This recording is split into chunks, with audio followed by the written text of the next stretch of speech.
Assalamualaikum warahmatullahi wabarakatuh.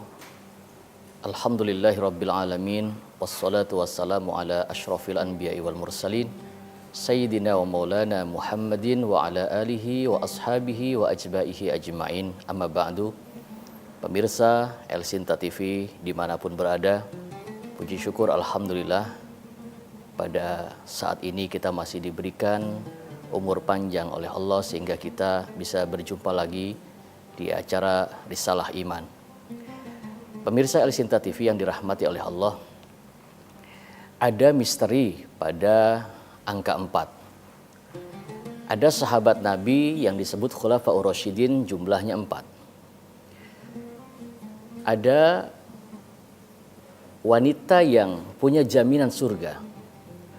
Rasulullah Muhammad SAW pernah menggambar garis yang ujung garis itu jumlahnya 4. Ditulis oleh Rasulullah, diberi lingkaran oleh Rasulullah. Lingkaran pertama, kedua, ketiga, dan keempat.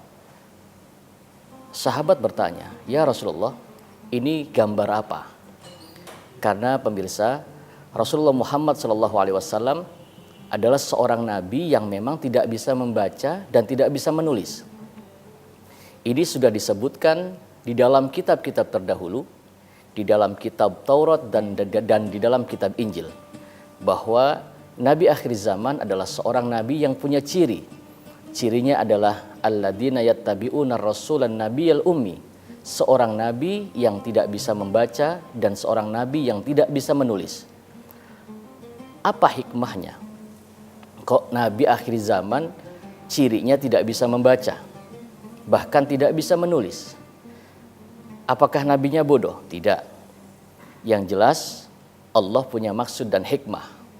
Hikmahnya mengapa Nabi Muhammad tidak bisa membaca dan tidak bisa menulis? Karena Rasul akhir zaman ini akan diberikan sebuah mukjizat yang terbesar yang tidak diberikan kepada Nabi dan Rasul yang lain, yaitu mukjizat yang hingga saat ini masih bisa kita rasakan, yaitu kitab suci Al-Quran. Kalau Rasulnya bisa membaca, kalau Rasulnya bisa menulis, begitu Al-Quran turun, maka mereka akan mengklaim bahwa Al-Quran bukan kalamullah, Al-Quran bukan firman Allah, tapi Al-Quran adalah bikinan Muhammad. Walaupun Nabi Muhammad tidak bisa membaca dan tidak bisa menulis saja, ini masih dituduhkan bahwa Al-Quran itu adalah sihirnya Muhammad. Sehingga Allah tegaskan di dalam Al-Quran, walau annal Qur'ana min indi ghairillah lawajaduhu fihi ikhtilafan katsira. Pemirsa El Sinta TV dirahmati oleh Allah, Rasulullah Muhammad melukis saja, menggambar 4 garis. Lalu Rasul ditanya, "Ya Muhammad, apa yang kau gambar?" "Aku menggambar 4 garis ini, ujungnya dilingkari 1, 2, 3, 4. Rasul menjawab, "Ini adalah wanita-wanita yang punya jaminan surga. Wanita-wanita ini yang sudah punya jaminan surga dari Allah Subhanahu wa Ta'ala." Ditanya lagi oleh sahabatnya, "Siapa saja ya Rasul?" Yang pertama adalah Khadijah, yang kedua adalah Fatimah, yang ketiga adalah Maryam ibunda Isa alaihissalam, dan yang keempat adalah Asiyah, istri daripada Fir'aun. Wanita pilihan surga 4 jumlahnya. Sahabat Nabi Khulafaur Rasyidin jumlahnya 4. Yang kita bahas dari misteri 4 ini adalah mengapa juga Ka'bah itu persegi 4. Ka'bah yang merupakan kiblat kita umat Islam, yang dibangun dan ditinggikan oleh Nabi Ibrahim alaihissalam, sebagaimana firman Allah, wa idh yarfa'u Ibrahimul qawa'ida minal baiti wa Ismail. Ketika Nabi Ibrahim meninggikan Ka'bah, maka Nabi Ibrahim mendapatkan petunjuk. Kalau zaman sekarang sudah banyak arsitek, sebelum bangunan itu dibuat, digambar dulu, lalu dibangun oleh bagian sipil. Begitupun Nabi Ibrahim sebelum membangun Ka'bah sudah dikasihkan skemanya oleh Allah. Bagaimana cara Allah memberikan skemanya? Allah menurunkan awan hitam dan awan itu persegi 4. Ibrahim mengikuti apa yang diperintahkan oleh Allah dengan membangun Ka'bah itu persegi 4. Mengapa persegi 4? Ada apa dengan angka 4? Pemirsa, angka 4 ini adalah merupakan angka yang misteri. Maka ada 2 jawaban. Jawaban yang pertama, Ka'bah itu asas Islam. Maka dibangun berdasarkan 4 asas. Yang pertama yaitu kalimat subhanallah. Yang kedua, walhamdulillah. Yang ketiga, wala ilaha illallah. Yang keempat, Allahu Akbar. Jadi Ka'bah ini yang merupakan asas Islam dibangun pondasinya dengan 4 asas. Subhanallah, mensucikan Allah. Walhamdulillah, memuji kepada Allah. La ilaha illallah, tiada Tuhan selain Allah. Allahu Akbar, Allah Maha Besar. Pemirsa El-Sinta TV yang dirahmati oleh Allah Subhanahu wa taala. Ada juga pendapat yang mengatakan bahwa mengapa Ka'bah ini persegi 4? Karena ini adalah menunjukkan ada 4 manusia pilihan Allah yang mentauhidkan Allah. Yang pertama yaitu Nabi Ibrahim alaihissalam. Yang kedua adalah istrinya Hajar. Yang ketiga Ismail alaihissalam. Yang keempat yaitu keturunannya Muhammad sallallahu alaihi wasallam. Nabi Ibrahim adalah manusia yang dipilih oleh Allah yang menjaga tauhidnya, yang disebut dengan Al-Khalil. Al-Khalil adalah manusia yang cinta kepada Allah luar biasa. Al-Khalil berasal dari kata takhalli. Takhalli yang berarti manusia yang cintanya sudah mendarah daging kepada Allah Subhanahu wa taala.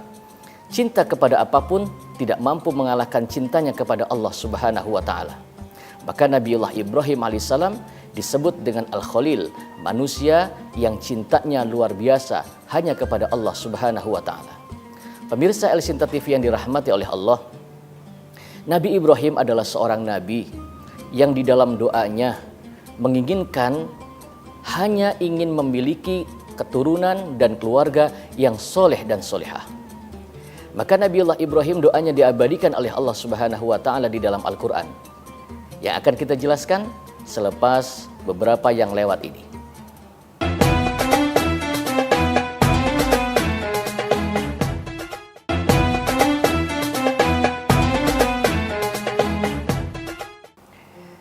Sebagaimana firman Allah di dalam Al-Quran, ini adalah doa daripada Nabiullah Ibrahim alaihissalam. Apa doanya? Rabbana hablana min azwajina wa dzurriyyatina qurrata a'yun waj'alna lil muttaqina imama.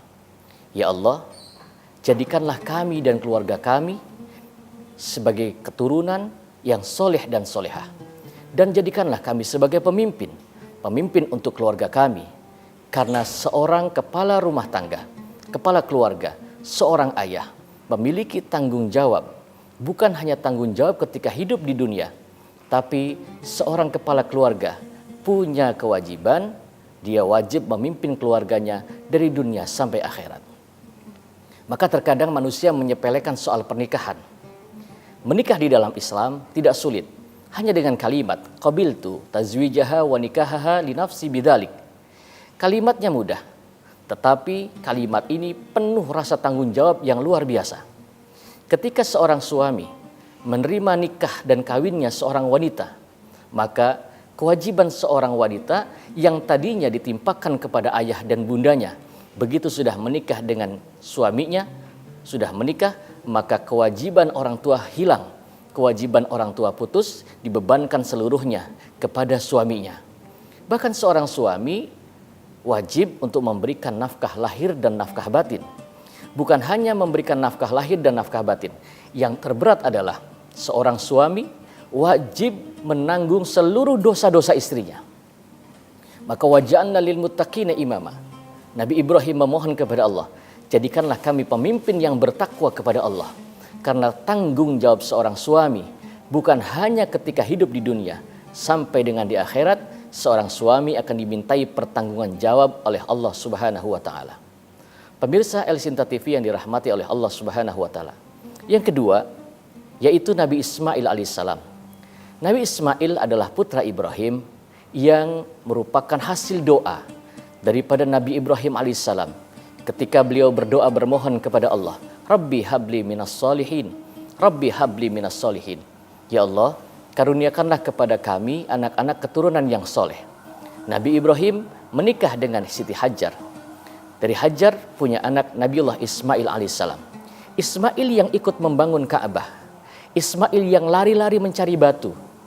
Maka di Ka'bah itu pemirsa ada yang disebut dengan Hijr Ismail. Hijr Ismail adalah kalau hajar berarti batu, kalau hijr berarti batu yang ditumpuk-tumpuk. Siapa yang menumpuk batu itu?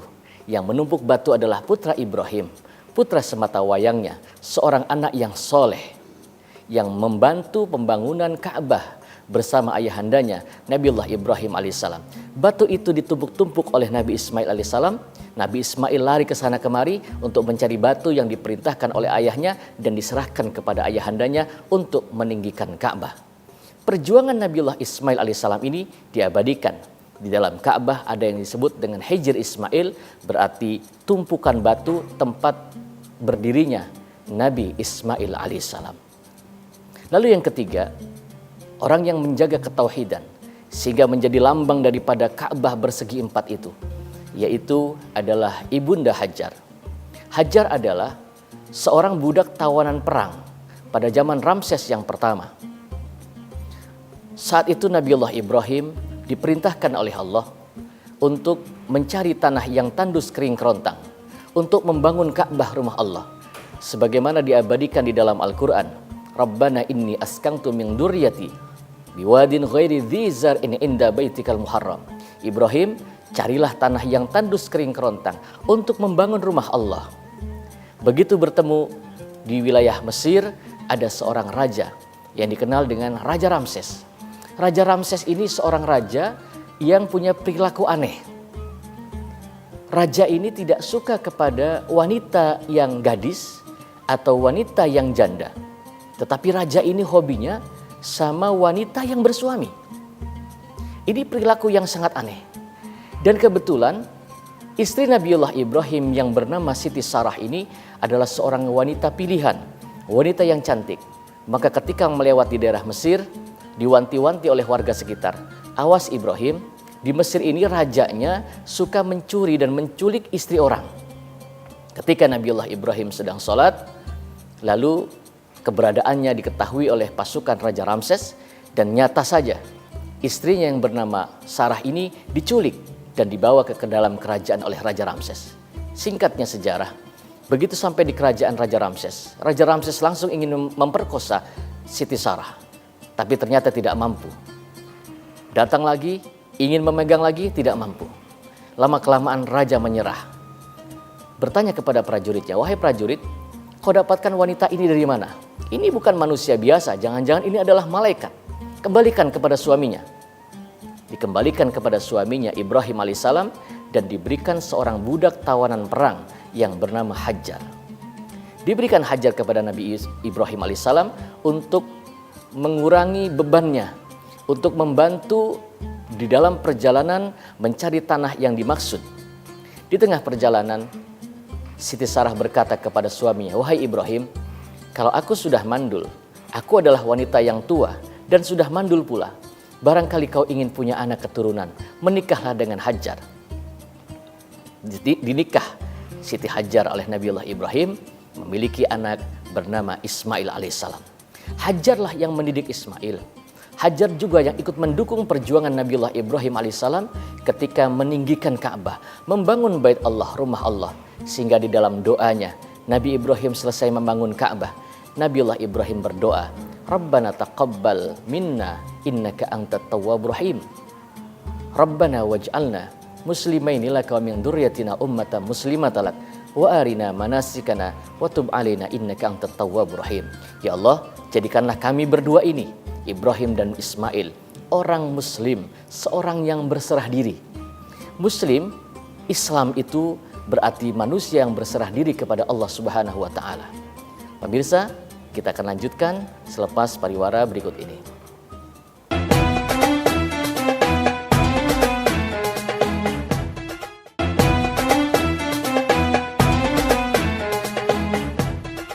Pemirsa Al-Sinta TV yang dirahmati oleh Allah Subhanahu wa taala, yang ketiga adalah Ibunda Hajar sebagai wanita yang menjaga ketauhidannya, wanita yang berjuang untuk membesarkan anaknya dari Safa ke Marwah untuk mencari air sehingga memunculkan mata air Zam-Zam.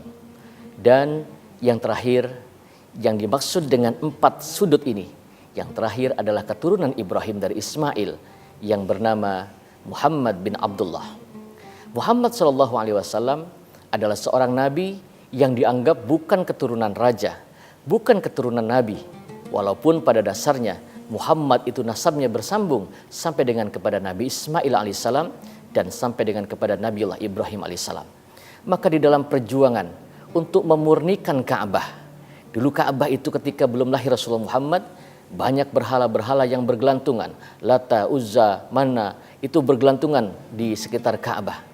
Karena tugas daripada Nabiullah Ibrahim alaihissalam dengan doanya, dengan kalimat Rabbana wab'ats fihim, ya Tuhanku, nanti lahirkan di tempat ini, di samping rumahmu yang mulia Ka'bah yang persegi 4 ini, Rasulan, satu orang Rasul saja, yaslu alaihim ayatik, untuk menyampaikan ayat-ayatmu, wa yu'allimuhumul kitaba wal hikmah, dan mengajarkan tentang kesunahan-kesunahan dan hikmah-hikmahmu, wa yuzakkihim, dan bertugas untuk membersihkan Ka'bah dari berhala-berhala, dari sesembahan-sesembahan selain Engkau ya Allah, menjaga ketauhidan.